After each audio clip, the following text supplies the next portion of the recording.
Halo semua, jumpa lagi dengan saya di channel The History. Kali ini saya akan membahas tentang sejarah Kerajaan Demak. Nah, sebelum lanjut ke videonya, pencet dulu like dan subscribe-nya ya guys. 1, 2, 3, terima kasih.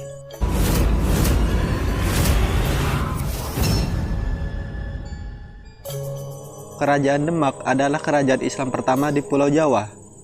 Kejayaan kerajaan ini tidak lepas dari peranan penyebaran Islam di Pulau Jawa. Penyebarannya diprakarsai oleh 9 orang wali, atau yang lebih dikenal sebagai Wali Songo. Kita mungkin mengenal kerajaan Demak dari salah satu peninggalannya, yaitu Masjid Agung Demak, yang merupakan salah satu masjid tertua di Indonesia. Masjid yang menjadi pusat syiar Islam itu terletak di Kampung Kauman, Kelurahan Bintoro, Kecamatan Demak, Kabupaten Demak. Lantas, atas dukungan Wali Songo, khususnya Sunan Ampel, Raden Patah pun ditunjuk sebagai penyiar agama Islam di kawasan Demak. Tak hanya itu, Raden Patah pun juga membuka pesantren yang berlokasi di Desa Gelagah Wangi. Tidak membutuhkan waktu lama hingga Desa Gelagah Wangi mengundang minat masyarakat. Peran desa tersebut perlahan berubah dari sekedar pusat ilmu pengetahuan jadi pusat perdagangan. Ketika keberadaannya semakin dikenal dan besar, Desa Gelagah Wangi pun berkembang menjadi Kerajaan Demak, kerajaan Islam pertama yang berdiri di Pulau Jawa. Kerajaan Demak resmi berdiri beberapa saat setelah keruntuhan Kerajaan Majapahit, yakni sekitar 1480 Masehi atau 1403 tahun Saka. Majapahit sendiri terakhir kali dikuasai oleh Prabu Brawijaya V Kertabumi, dan Demak merupakan kadipaten di bawah naungan kerajaan Hindu-Buddha tersebut. Silsilah raja-raja Kerajaan Demak. Setidaknya ada 3 raja besar yang dikenal dari Kerajaan Demak. Di antaranya 1. Raden Patah 1500 sampai 1518. Dikenal juga sebagai Pangeran Jimbun. Raden Patah diberi gelar Sultan Alam Akbar Al-Fatah saat menjadi pemimpin Kerajaan Demak. Di bawah masa pemerintahannya, Masjid Agung Demak didirikan di tengah alun-alun Demak. Selain itu, posisi kerajaan ini semakin penting kala Malaka jatuh ke tangan Portugis. Meski demikian, Raden Patah tidak ingin mengambil resiko besar dan mengutus putranya Patih Unus beserta armadanya pada 1513 untuk menyerang Portugis di Malaka. Sayangnya, serangan tersebut tidak berbuah manis karena kualitas persenjataan yang tidak seimbang. 2. Patih Unus 1518 sampai 1521.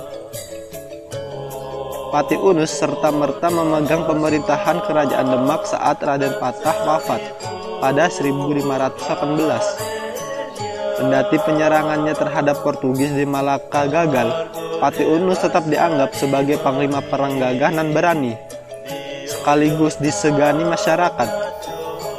Bahkan dia mendapat julukan Pangeran Seberang Lor. Selepas perjalanannya ke Malaka, Patih Unus merancang penyerangannya selanjutnya ke Katir. Hal ini dilakukan untuk mengadakan blokade terhadap Portugis, dan kali ini strateginya berhasil membuat para pendatang tersebut kekurangan stok makanan. 3. Sultan Trenggono 1521 sampai 1546. Karena Patih Unus tidak memiliki keturunan, maka tampuk kekuasaan jatuh ke tangan adiknya, yaitu Sultan Trenggono. Di bawah pemerintahannya pula, Kerajaan Demak mengalami masa kejayaan. Selain dikenal sebagai pemimpin bijaksana, Sultan Trenggono mampu memperluas wilayah kekuasaannya hingga ke Jawa Barat dan Jawa Timur. Pada 1522, dia mengirimkan tentara kerajaan di bawah pimpinan Fathahillah ke Sunda Kelapa untuk mengusir Portugis. Tak lama setelah itu, Sunda Kelapa berganti nama menjadi Jayakarta dan dikenal dengan nama Jakarta beberapa abad kemudian. Masa kejayaan Kerajaan Demak. Kerajaan Demak dikenal sebagai kerajaan terkuat di Jawa pada awal abad ke-16. Seperti yang telah disebutkan, Sultan Trenggono adalah sosok yang membawa kerajaan ini ke masa kejayaan. Bukan cuma Sunda Kelapa, wilayah-wilayah lain seperti Tuban, Madiun, Surabaya, Pasuruan, dan Malang, dan kerajaan Hindu terakhir di Jawa yaitu Blambangan berhasil dikuasai. Sultan Trenggono juga melakukan pernikahan politik lewat perjodohan Pangeran Hadiri dengan putrinya. Pangeran perserahan dengan putrinya lalu memerintah di Cirebon. Fathahilah dengan adiknya, Joko Tingkir dengan adiknya, Sultan Trenggono. Sultan Trenggono gugur selepas pertempuran menaklukkan Pasuruan pada 1546 dan posisinya lantas digantikan Sunan Prawoto. Masa keruntuhan Kerajaan Demak. Kekacauan di Kerajaan Demak mulai terjadi selepas wafatnya Sultan Trenggono. Sejumlah calon raja bertikai, di antaranya putra Sultan Trenggono, Sultan Sunan Prawoto, dan Arya Penangsang, sang pangeran Sekar ing Sedal Lepen. Sunan Prawoto membunuh adik tiri Sultan Trenggono. Sementara itu, Arya Penangsang mendapat dukungan Sunan Kudus selaku gurunya untuk merebut tahta Demak. Dia juga mengirimkan Rangput, anak buahnya, untuk membalas dendam atas kematian sang ayah. Ada dua versi cerita seputar pembunuhan Sunan Prawoto berdasarkan Babat Tanah Jawi. Pertama, dia dibunuh setelah mengaku kesalahannya pada Rangkut. Kedua, Rangkut sempat berkelahi dengan Sunan Prawoto setelah tak sengaja menikam istri sang Sunan. Tak berbeda jauh, Arya Penangsangan juga menghabisi Adipati Jepara beserta istri. Ratu Kaliamat dibantu Joko Tingkir atau Hadi Wijaya beserta menantu Sultan Trenggono mengangkat senjata untuk melawan Arya Penangsang. Ketika Arya Penangsang berhasil dihabisi, Kerajaan Demak pada akhirnya jatuh ke tangan Pajang pada 1586. Peninggalan Kerajaan Demak. Sejumlah peninggalan sejarah menjadi bukti dari keberadaan Kerajaan Demak. Sebagian di antaranya masih berdiri dan disimpan sampai sekarang. Antara lain, 1. Masjid Agung Demak. Bangunan ini adalah peninggalan yang paling terkenal dan menjadi saksi bisu kejayaan Kerajaan Demak. Masjid Agung Demak sempat mengalami beberapa kali renovasi dan dikenal akan keunikan gaya arsitekturnya yang syarat nilai filosofi.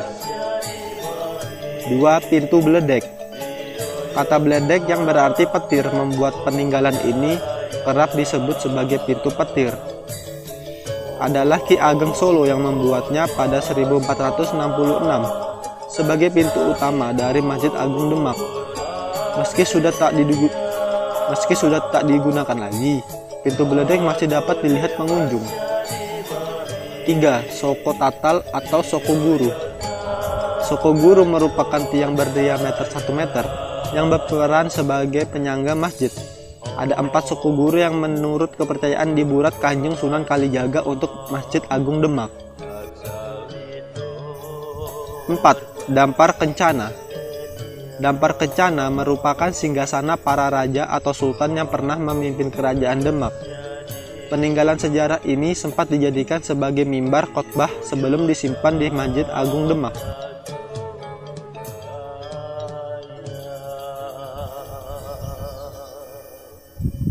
Nah, itulah tadi guys sejarah tentang Kerajaan Demak.